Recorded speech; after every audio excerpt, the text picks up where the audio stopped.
जी को सुना, आपको सुना और मुझसे पहले पूर्व प्रतिभागियों की मैंने बातें भी सुनी।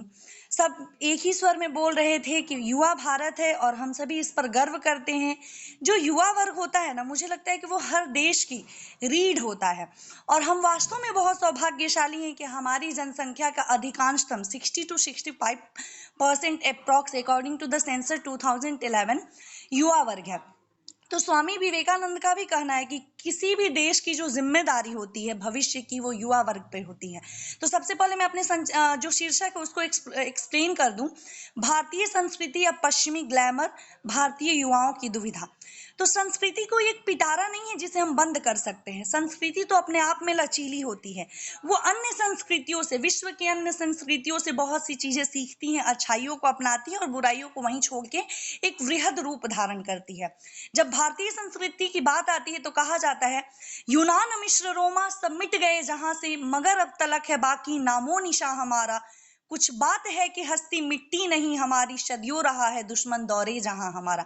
वास्तव में मेरे एक प्रतिभागी ने कहा कि ये ग्लोबलाइजेशन का दौर है, सोशल मीडिया का दौर है, we are getting information very quickly.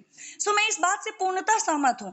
हमें पाश्चात्य संस्कृति में से उन सारी अच्छाइयों को आत्मसात करना है ताकि हम अपनी भारतीय संस्कृति को और वृहद कर सके, बल्कि ये नहीं कि हम उस संस्कृति को इतना अपना लें कि हम अपनी संस्कृति मूल को ही समूलतः विनष्ट कर दे, तो हम अपनी पहचान को ही खो देंगे कहीं ना कहीं। तो जो युवा वर्ग है, जो रीढ़ की हड्डी है, अगर उसमें हम शुरू से ही, हमारे आज के गेस्ट सर ने भी कहा कि परिवार से, गुरु से और समाज से हम सीखते हैं, तो जो हम ये परिवेश विकसित करते जाएंगे ना, तो वास्तव में हम अपनी संस्कृति को अपने जीवन में, अपने आचरण में आत्मसात करते जाएंगे।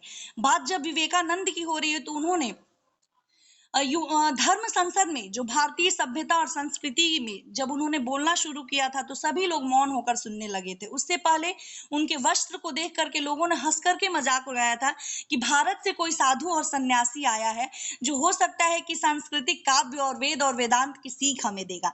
लेकिन उनका जो पहला ही उद्बोधन था कि मेरे अमेरिका के प्रिय भाई एवं बहनों, भारतीय संस्कृति की इस भाषा ने सभी को एक अपनत्व से बांध दिया था और उस धर्म संसद में सभी लोग शांतिपूर्वक विवेकानंद को सुनते थे। और भारत की भूमि तो छोड़ दीजिए, विदेशी धरती पर जाकर के भारतीय संस्कृति का परचम अगर कोई लहराया तो भारत के हमारे विवेकानंद थे। और भारत के हर युवा में अगर ये सीख आ जाएगी जो भी विवेकानंद ने हमें सिखाया है अपने चरित्र निर्माण पे, और चरित्र कहाँ से आएगा तो इसका बखूबी वर्णन भारतीय संस्कृति में किया गया है।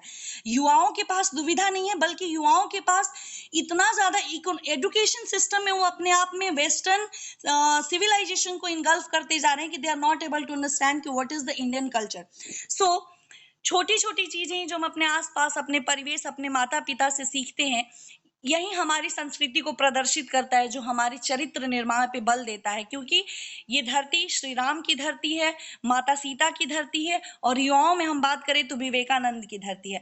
मैं आज सुबह इस प्रतियोगिता से पहले बेस्ट कोटेशन के लिए एक बुक पढ़ रही थी, विवेकानंद राष्ट्र के लिए आह्वान।